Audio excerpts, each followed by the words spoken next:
This is Marina Kukar in the studio. In Ternopil, the search continues under the rubble of the apartment building that was struck by a missile fired by Russian terrorists. There, let me remind you, 4 floors were destroyed. At this point, it is known that 26 people have died, including 3 children. Our correspondent Volodymyr Mykolaichuk has been working at the scene of this terrible tragedy since this morning, and he is once again live with us. Volodya, what is happening there right now? Marina, as you can see behind me, the first rescue team came down from their own 5th floor, and the guys were clearing the debris there. According to updated information, the number of people currently being searched for has changed. It is now 22 people.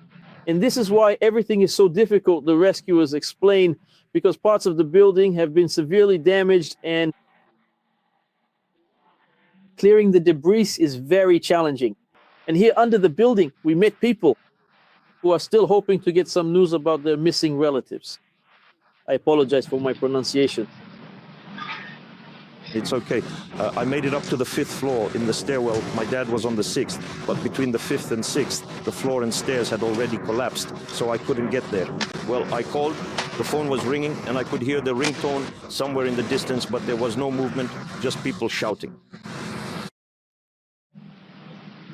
According to the city council, today 50 people who needed housing reached out to them. They were provided with accommodation. These were kindergartens and schools. And the city authorities have promised that they will urgently look for funds, and they have already found enough so that for a month, people who lost their homes in this building and another one in Lutsk will have shelter and a place to rent an apartment. Where necessary today, we are allocating funds, and we will finance for the residents of this building, including those whose apartments have been completely destroyed, the cost of renting housing for a month, so they can consider possibly renting a place and staying there for now. Within a month, we received assurances from the government leadership that people will be able to receive funds through the There Is Recovery program. While the debris is being cleared and special equipment and rescue units are at work. Next to the building on the sidewalk where the bus stop used to be, a spontaneous memorial has appeared. People bring flowers there, and those who are waiting still hope that someone will be found. And besides flowers, there are now also portraits of those people and personal belongings that rescuers managed to retrieve from under the rubble. Thank you, Volodya.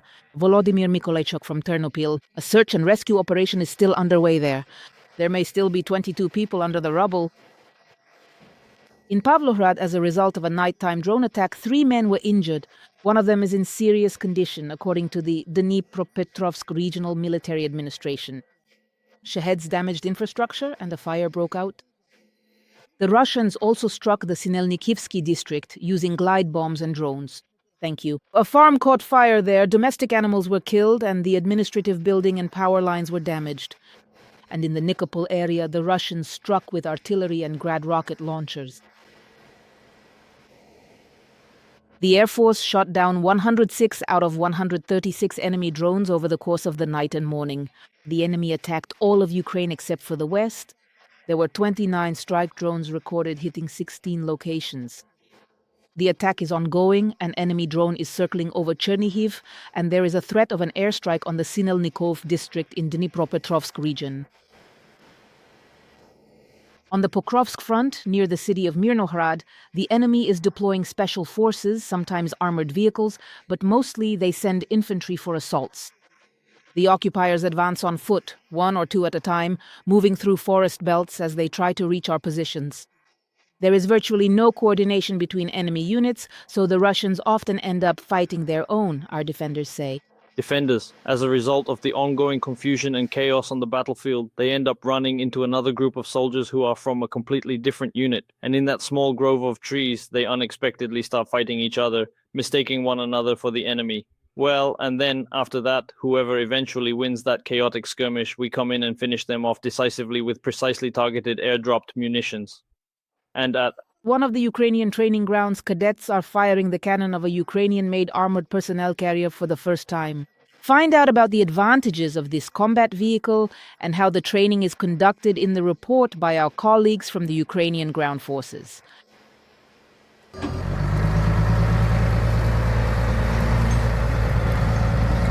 The training session on the BTR-4E is starting at the training ground. This is a Ukrainian vehicle designed by engineers from Kharkiv, and it is gradually replacing Soviet armored personnel carriers. Better protection, more firepower, and easier handling. The first stage of training is bringing the weapon to combat readiness. The sight needs to be adjusted. Right now, we are setting up the control target for zeroing, which is located 100 meters from the muzzle of the barrel.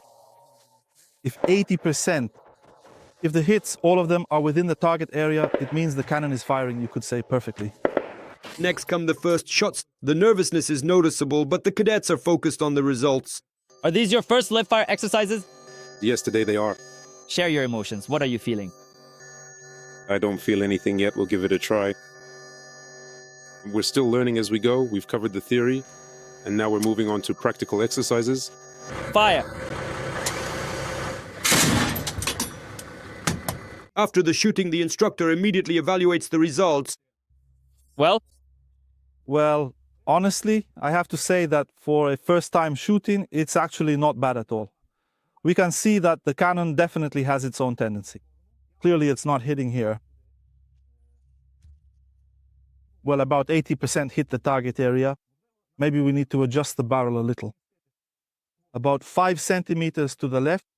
The crew is preparing to perform the exercise, loading ammunition and checking the mechanisms.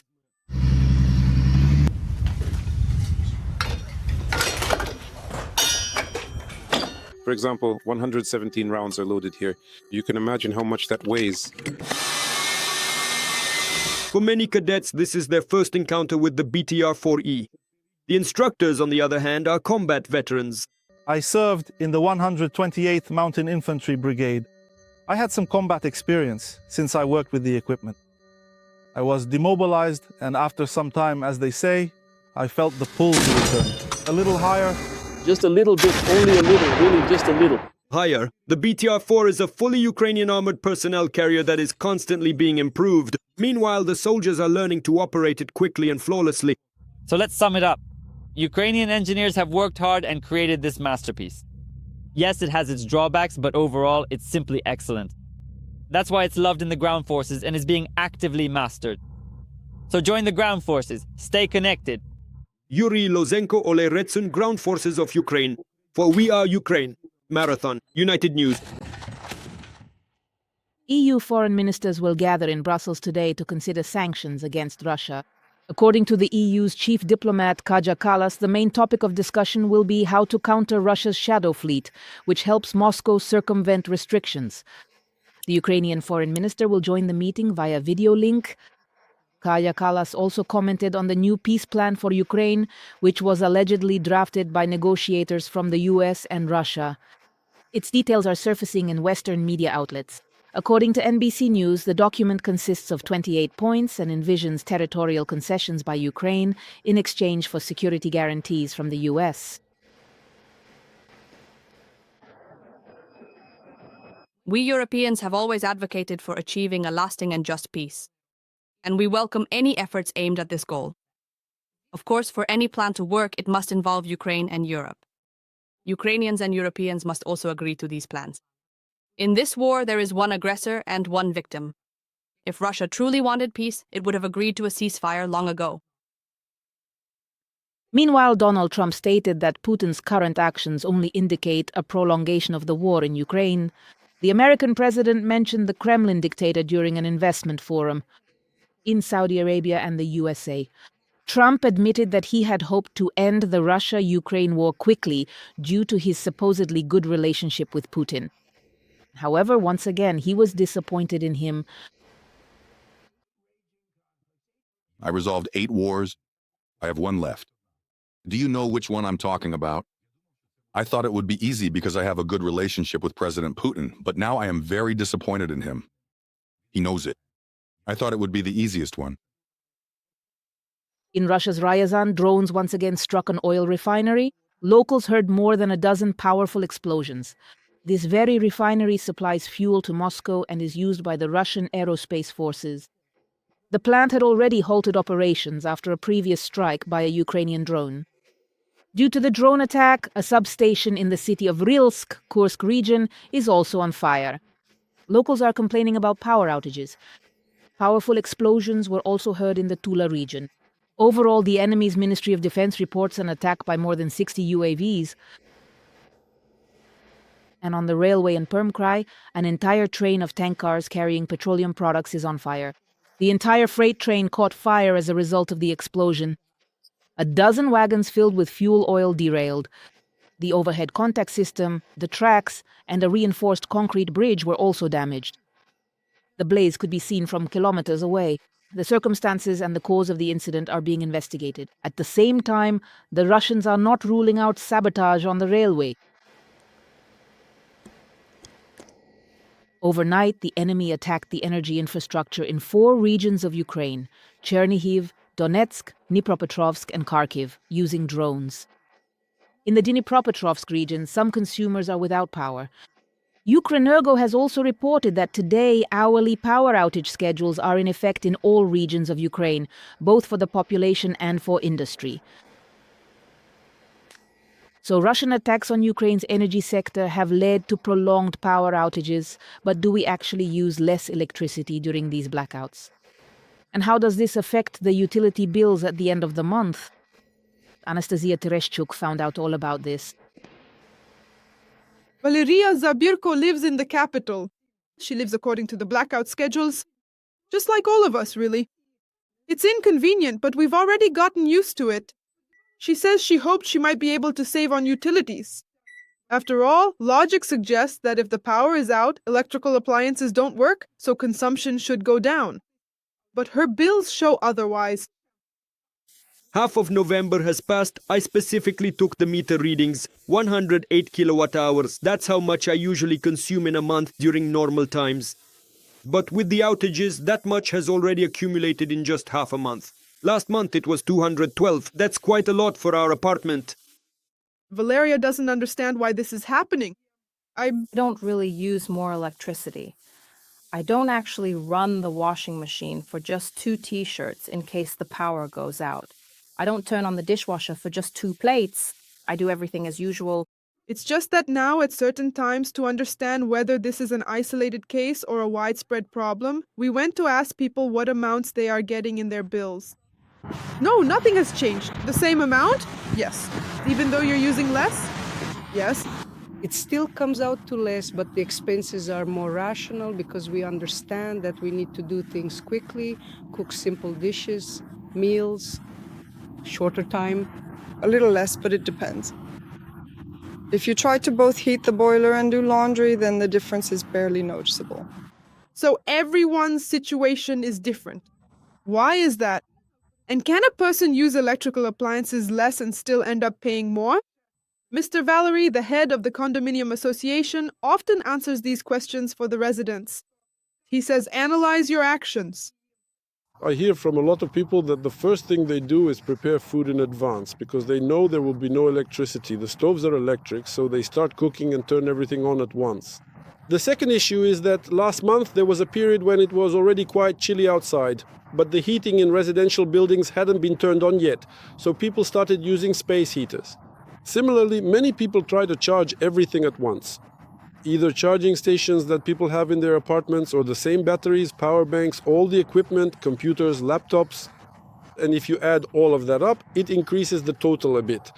But this increase isn't that significant. It will be around 10% at most. Add to this the operation of the boiler and refrigerator, which after several hours without power have to restore their temperature. As soon as the power comes back on, they start working intensively. To make up for the lost degrees, they heat up so much that it actually gets hot to stand next to them. So it's not always possible to save energy during outages. If you notice suspiciously high charges, contact your energy company. You can reach them via the call center, their website, Telegram or Viber bot, or your personal account. You can also come in person to our billing and service center. In other words, you can send this information through any communication channel, or even write a letter. But there is one way to save on consumption: installing a multi-tariff meter. First of all, it allows you to save on electricity costs, since at night it is twice as cheap. And secondly, they will automatically shift their heavy loads to nighttime when our energy system is less burdened. And let's not forget about safety. Turn on appliances gradually from the smallest to the most powerful. Anastasia Tereshchuk, Ruslan Al-Muhamedov, Yevgeny Olinsky. We are Ukraine Marathon. United News. Now, Olena Sentila returns to the air. Have a good day. Take care of yourselves.